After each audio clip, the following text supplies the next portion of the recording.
মুসলমানের পক্ষ থেকে বর্তমান বাংলাদেশের অন্তর্বর্তীকালীন সরকারের কাছে একটি আবেদন জানাবো যে এই খ্রিস্টানি মতবাদ চালু করার চক্রান্তে লিপ্ত, মির্জাফরের ভূমিকায় লিপ্ত এই সমস্ত খুনি, এই সমস্ত সন্ত্রাসী, এই সমস্ত গুন্ডাদের দলকে, সাতপন্থীকে বাংলাদেশে আইনত নিষিদ্ধ ঘোষণা করা হয়।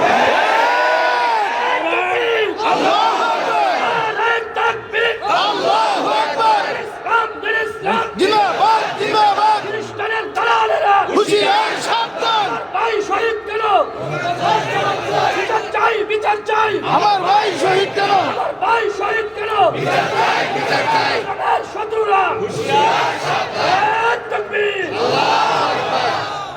সবচেয়ে বড় মজার ব্যাপার হলো মুসলমান সমাজে নবীগণকে গুনাহগার সাব্যস্ত করে অপপ্রচারণা চালায়, আর আপনাদের আইওয়াস করে, আপনাদের দিকে ধুলা করা দিয়ে বলে আসুন সব মুসলমান ঐক্যবদ্ধ হয়।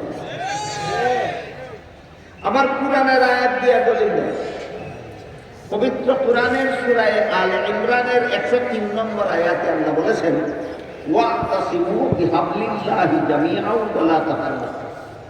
আয়াতের মর্মার্থটা আমি ধারাবাহিকভাবে বলি।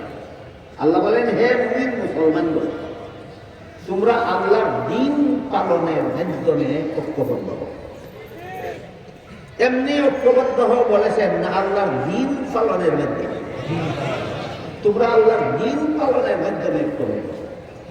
যারা যারা এই বর্তমানে বাংলাদেশে মুসলমানদেরকে ঐক্যবদ্ধ হওয়ার আহ্বান জানাচ্ছে, আয়াতটাও পরে ঐক্যবদ্ধ হওয়ার কথাও বলে, কিন্তু আল্লাহর দ্বীন পালনের কথা বলে। কেন? ওটা বললে ধরা খাবে যে তোমাদের মুখে ঐক্যের বাণী শোভা পায় না। তাহলে আল্লাহর দ্বীন কি? আল্লাহর দ্বীন কি? এই প্রশ্নের জবাব অনেক লম্বা, অনেক ব্যাপক। আমি খুব সংক্ষিপ্ত একটা জবাব দিয়ে আপনাদের আজকে পবিত্র কোরআনের সূরায়ে সূরার 13 নম্বর আয়াতে আল্লাহ বলেছেন আকিমুদ্দিন। এই আয়াতে আল্লাহ দ্বীন শব্দটাকে ইসলামের বিশুদ্ধ মতবাদ অর্থে ব্যবহার করেছেন।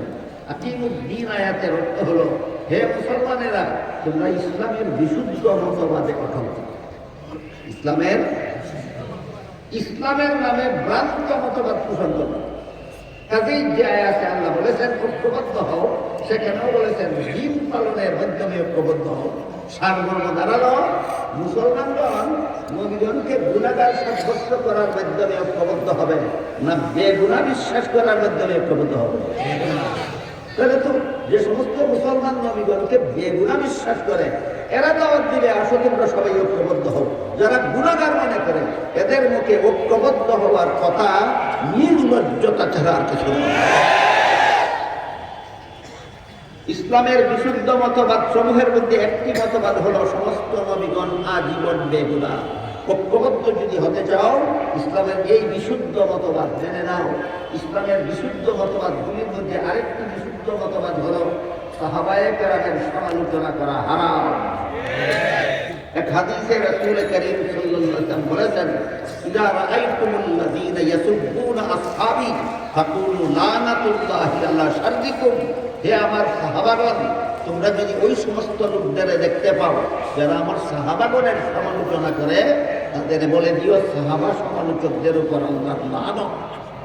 এই জন্য ইসলামের বিশুদ্ধ মতবাদ সমূহের একটি মতবাদ হল সমস্ত নবীগণ আজীবন বেগুনাহ। ইসলামের বিশুদ্ধ মতবাদ সমূহের আরেকটি মতবাদ হল সাহাবায়ে কেরামের সমালোচনা করা হারাম। এইগুলি মেনে নিয়ে আল্লাহ বলেছেন মুসলমান ঐক্যবদ্ধ হও। নাকি নবীগণের সমালোচনা করতে করতে ঐক্যবদ্ধ হও, সাহাবায়ে কেরামের সমালোচনা করতে করতে ঐক্যবদ্ধ হও বলেছেন, না নবীগণকে বেগুনাহ বিশ্বাস করে ঐক্যবদ্ধ হও, সাহাবায়ে কেরামের সমালোচনাকে হারাম জেনে মুসলমান ঐক্যবদ্ধ হও। সুতরাং যারা নবীগণকে বেগুনাহ বিশ্বাস করে, সাহাবায়ে কেরামের সমালোচনাকে যারা হারাম বিশ্বাস করে, ঐক্যের দাওয়াত শুধু এদের মুখেই শোভা পায়। যারা নবীগণকে গুনাহগার মনে করে, এদের মুখে ঐক্যের দাওয়াত হাস্যকর। যারা সাহাবায়ে কেরামের সমালোচনাকে হালাল জানে, এদের মুখে ঐক্যের দাওয়াত হাস্যকর। খুব সংক্ষেপে শেষ দিকে একটু ইঙ্গিত দিলাম আপনাদেরকে যে মুসলমান ঐক্যবদ্ধ হওয়ার দাওয়াতে যে একটা জোয়ার চলছে। আল্লাহ কোরআনে মুসলমানকে ঐক্যবদ্ধ হতে বলেছেন, কোন প্ল্যাটফর্ম চিহ্নিত করে দেননি। প্ল্যাটফর্মটা কি? আল্লাহর দ্বীন পালনের মাধ্যমে ঐক্যবদ্ধ হও, ইসলামের বিশুদ্ধ মতবাদ বিশ্বাস করার মাধ্যমে ঐক্যবদ্ধ হও। তাই আল্লাহ আপনাদের আমাদের সবাইকে আল্লাহর নির্দেশ মতো ঐক্যবদ্ধ হওয়ার সৌভাগ্য দান করুন। আমরা ইসলামের বিশুদ্ধ মতবাদ অন্তরে পোষণ করার মাধ্যমে আল্লাহর নির্দেশিত প্ল্যাটফর্মে যেন আমরা সমস্ত মুসলমান ঐক্যবদ্ধ হতে পারি। আল্লাহ সবাইকে তৌফিক দান করুন। আমিন। সুবহান রাব্বিকা